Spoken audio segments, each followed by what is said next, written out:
Happy new comic book day, everybody. Hey, I was pretty disciplined this week in terms of following my pull list. And yeah, I'm kind of happy about it. So, let's check out what I picked up.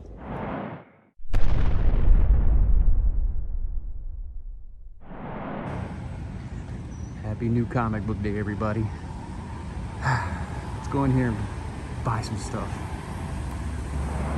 Today, I picked up 5 Marvel, 3 Independents, and 2 DC comics, which that shouldn't be surprising considering there's not a whole lot outside of Night Terrors this month and next month. So I think a lot of people's DC pulls will be kind of small. So, with that being said, before I get into that though, I gotta say that I don't know if my LCS, Heroes Aren't Hard to Find, I don't know if they over-ordered these or not, but I seem to pick one of these up every time I go in there now because they still have them in there, which is the Dawn of DC Primer. So, you know, I probably have about, I don't know, 4 or 5, maybe 6 of these. So, yeah.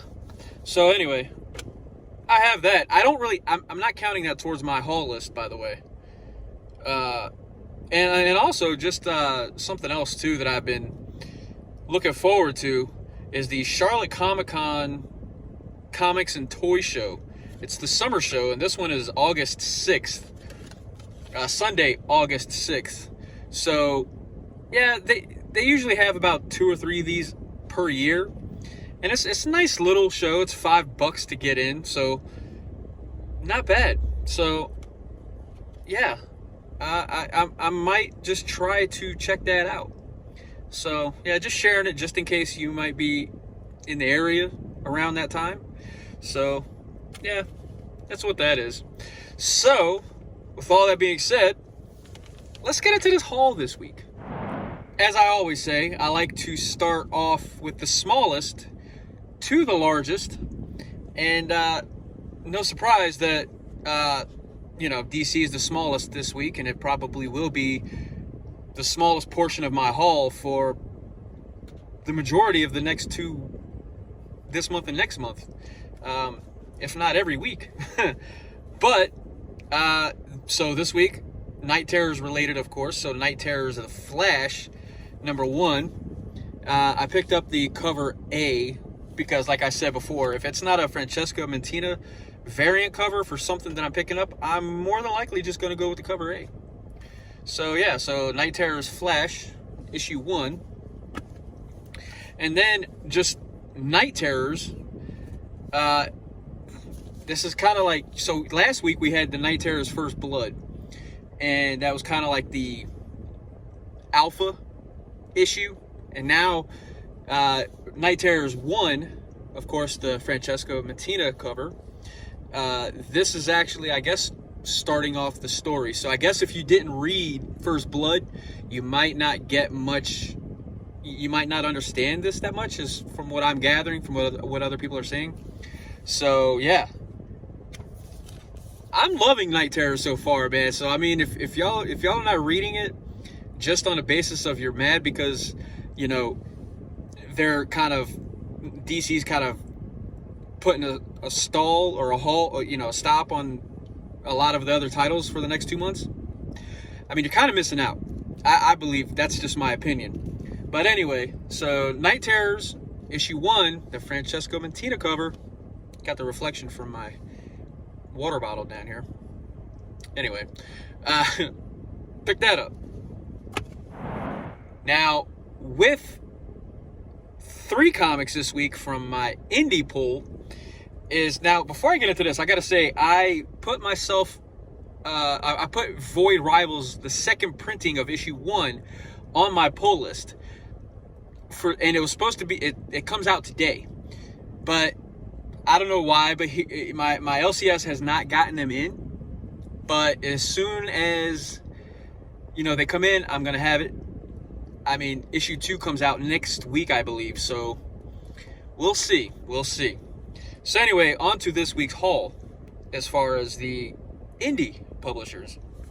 So Astrobots issue number 3. This has been a freaking amazing comic. So yeah, if you're liking Transformers and things like that, you would really like this. Highly recommend looking into this. So Astrobots number 3. And then, of course, to me, this is awesome. A lot of people are enjoying it. But Dark Ride issue 7. Man, yeah, you can't beat this. Joshua Williamson, he's doing a lot of things right now. And to me, this is probably one of his best things that he's been doing. So, yeah, so Dark Ride issue 7. And now I went ahead and picked this book up. I wasn't initially planning on picking this book up. And this is when I said I pretty much stuck to my haul list and to stay disciplined. This is kind of where the only time I kind of railed off of that. But because Void Rivals, the second printing of issue 1, didn't come in this week for at Heroes, I was like, I kind of picked this up on the fly. No pun intended. But Fish Flies issue 1. So I picked this up. I wasn't initially intending on picking it up, but I did get the free comic book issue of this. So why not, right? And I didn't realize it's a square bound comic. And it's pretty thick. So, I mean, it's a $5.99 cover price, but it seems like, they made it worth your money. So, I don't know exactly how many pages it is, but, I was told not to look at the last page of this. I was told, so I don't want to go flipping through it and see something I shouldn't right now. So, yeah, so anyway, so Fish Flies issue 1 from Jeff Lemire, you can't really go wrong with that. I picked that up. Now we got Marvel. I have 5 comics from Marvel this week. And this one I'm really excited about. I love facsimiles. I love facsimiles. And mainly because I like to be able to get books that I know if I get the original, I probably won't be able to afford the majority of them. And this is definitely the case, is the Incredible Hulk 181. We all know that this is not a cheap, this is a very expensive, if you get the original, it's a very expensive comic. But I can afford the facsimile. So the first appearance of Wolverine. So yeah, the Incredible Hulk facsimile edition, 181.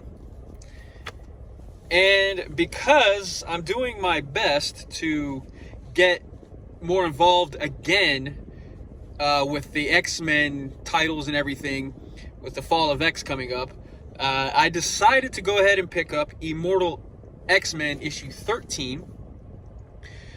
Just because, I'm trying to get myself familiarized with X-Men, and I really want to during this event, the Fall of X. So I figured, why not? I'm trying to get each issue before the actual Fall of X issue, if that makes sense. Just to kind of hopefully help me lay like a foundation. So, yeah, the Immortal X-Men issue 13. And then something that I've already been picking up is X-Force issue 42, the Ghost Calendars part 3. X-Force has been awesome. I jumped on this in issue 30 when Deadpool came back to X-Force. So, yeah, X-Force has been fun ever since. And then, again, I pull for my wife, Scarlet Witch, issue number 6. So, that's more for my wife, more so than me. But, yeah, she loves Scarlet Witch, so. And then, The Amazing Spider-Man, issue 29. That's a sick cover for a main cover. I'm not gonna lie. Like, it almost feels like it's a classic. Like, I don't know. So, yeah, I'm still happy that Ed McGuinness is doing the interior art on this. I hope it stays that way. I really, really hope it stays that way, because to me, it just makes the comic feel much better. So yeah, The Amazing Spider-Man, issue 29. Well, there you have it. That's my haul for the week. I hope you guys enjoyed it. Let me know what you picked up as well, because like I always say, I like to hear what other people pick up. I like to know what you thought of what I picked up. And yeah, let me know if your LCS also was able to pick up or have Void Rivals, the second printing of issue 1, if they were able to get it in, because I'm just curious if it was just my LCS or whatever. So yeah, man, because I'm really looking forward to reading that, man. So anyway, that's all I got, man. So you know what I'm gonna say. Keep reading your comics. Keep reading your comics. They're not gonna read themselves, man.